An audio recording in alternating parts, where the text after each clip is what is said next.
অসভ্যের মতো ফটকে ফটকে বলে ডাকবি না কিন্তু। কেন?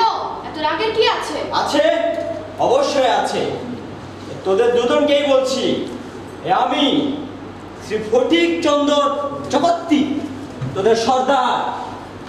আমাকে সম্মান দিয়ে কথা বলবি। তাই নাকি? তোকে শ্রী ফটিক চন্দ্র চকর্তি বলে ডাকতে হবে? ওরে বাবা, অত বড় নামে ডাকতে পারবো না। ডাকতে হবে না। হবে না? অত বড় নামে ডাকতে হবে না। তাহলে কি নামে ডাকবো তোমায়? হ্যাঁ, কি নামে ডাকবি? কি নামে ডাকবি? হ্যাঁ, তোরা কি নামে ডাকবি? তোরা আমায় ডাকবি গুরু বলে। গায়ে মানে না, আপনি বলুন। ছোট ভাই হয়ে বড় দাদার মুখের কথা বলবি না। আপাতত আমার গায়ের উপর থেকে ওঠো। ও সত্যি কথা বলতে ভয় কি? মারবো এক চর। কি জানি বলছিলি নবীন? নে, মোরগ লড়াই খেলি। হয়ে যা। চল চল চল চল। মাখন খেলবি আয়। তোমরা খেলো কি? আমার ভালো লাগে না। আহারে, শান্ত শিষ্ট লেজ বিশিষ্ট ভাইটি আমার। জগতের মায়ার খেলা তোমার কাছে তুচ্ছ। তাহলে তুমি স্বর্গে যাওয়ার তত্ত্ব নিয়ে ধ্যানে বসো সন্ন্যাসী ঠাকুর। আগডুম বাগডুম ঘোরাডুম সাজে ঢাক ঢোলক ঢাক বাজে আস্তে আস্তে চলো ঘুরি ঘুরি গেল মোটা ঘুরি পাকা ঘুরি দিয়ে না সুচি মামার দিয়ে না।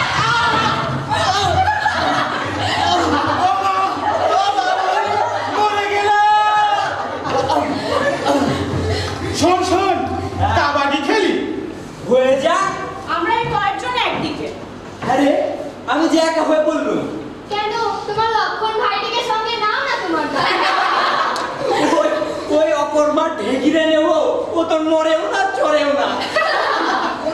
হ্যাঁ, ও থাকলেই হবে, মন্ত্র বলে ঠিক তোমাকে জিতিয়ে দেবে। ভাই না ভাই মাকুর আমার সঙ্গে হ। বলছি তো, খেলাধুলার প্রতি আমার কোনো টান নেই। এতে কাপড় নোংরা হয়, মাও ভীষণ রাগ করবে। আরে বাবা, কিচ্ছু হবে না। তোরে খেলতে হবে না, তুই শুধু আমার পাশে দাঁড়িয়ে থাকবি। আয়। এই চল, এই চল, চল, চল। আগে তোরা আয়, যা।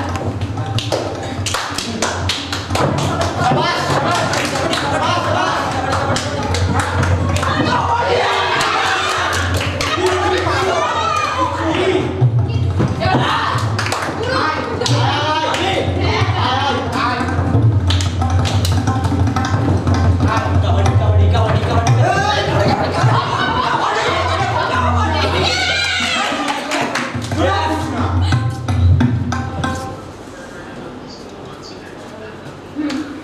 যা। আমি আরে হ্যাঁ, আয় আয় যাবো। আরে যা। আয়, আয়। গেলাম কি? কাবাডি কাবাডি কাবাডি কাবাডি কাবাডি কাবাডি কাবাডি কাবাডি কাবাডি কাবাডি কাবাডি কাবাডি। এসেছে এসেছে। কে এসেছে গুরু? হ্যাঁ, আমার মাথায় দারুণ একটা ফন্দি এসেছে। বলে খেলো। বলেই ফেলো গুরু। কি ফন্দি তোমার? ফন্দিটা কি? ওই যে কোথায়? কোথায়? ওই মাঠের মধ্যে প্রকাণ্ড একটা ছাল কাঠের গুড়ি দেখতে পাচ্ছিস না? হ্যাঁ, ওটিকে আমরা গড়িয়ে গড়িয়ে এই পারে নিয়ে এসে নদীর জলে ভাসিয়ে দেব। না না, তোমরা কেউ এই কাজ করো না। ওটাকে হয়তো কেউ নৌকার মাস্তুল বানানোর জন্য রেখেছে। ওটিকে যখন ওর মালিক খুঁজে পাবে না, প্রথমত সে হতভম্ব হয়ে যাবে। রেগে যাবে, হ্যাঁ। বিরক্ত হবে, শেষে ভীষণ কষ্ট পাবে। আর সেটাই হবে আমাদের আসল মজা। তাহলে এখন শুরু করা যাক। হ্যাঁ, ধৈর্য ধরো বৎস, ধৈর্য ধরো। চেষ্টা করি। এই যে মাখন, এই মাখনকে দিয়ে তো কিচ্ছু হবে না। আর আমরা এই কজন মিলে ওটাকে নাড়াতেও পারবো না। তাহলে কি করবো গুরু? হ্যাঁ, ওই যে ভোলা মদন ওরা খেলছে, ওদের সাহায্য চাই।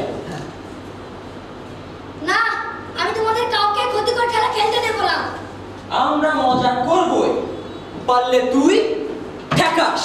দেখো দাদা, এতে তোমাদের বাহাদুরি আছে, কিন্তু এক কথা তোমরা বুঝতে পারছো না, এতে অনেক বিপদ।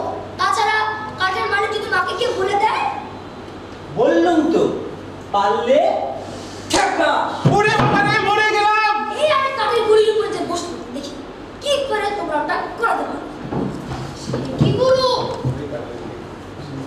এই যে রীতিমতো তোমার অপমান। তোদের গুরু সম্মান রক্ষার জন্য অবাধ্য ভাইকে ঠাস করে একটা চর কষানো আমার কর্তব্য ছিল। দিলে না কেন? হ্যাঁ, দিলাম না কারণ আগের থেকেও দারুণ একটা বুদ্ধি আমার মাথায় এসেছে। সেটা কি গুরু? হ্যাঁ, ও মাখন ওই গুড়িটার উপর অনড় হয়ে বসে আছে। ওই অবস্থাতে আমরা ওটাকে গড়াতে শুরু করবো, ও ধপাস করে পড়ে যাবে। সেই সাথে সন্ন্যাসী ঠাকুরের গুরু গম্ভীর ভাব, গৌরব, তত্ত্বজ্ঞান সব মাটির সাথে মিশে যাবে। গুরু, হ্যাঁ, খেলাটা বেশ জমেছে। হ্যাঁ। নয়নি গুরু, তোমার চুরি মেলা ভাব। চল চল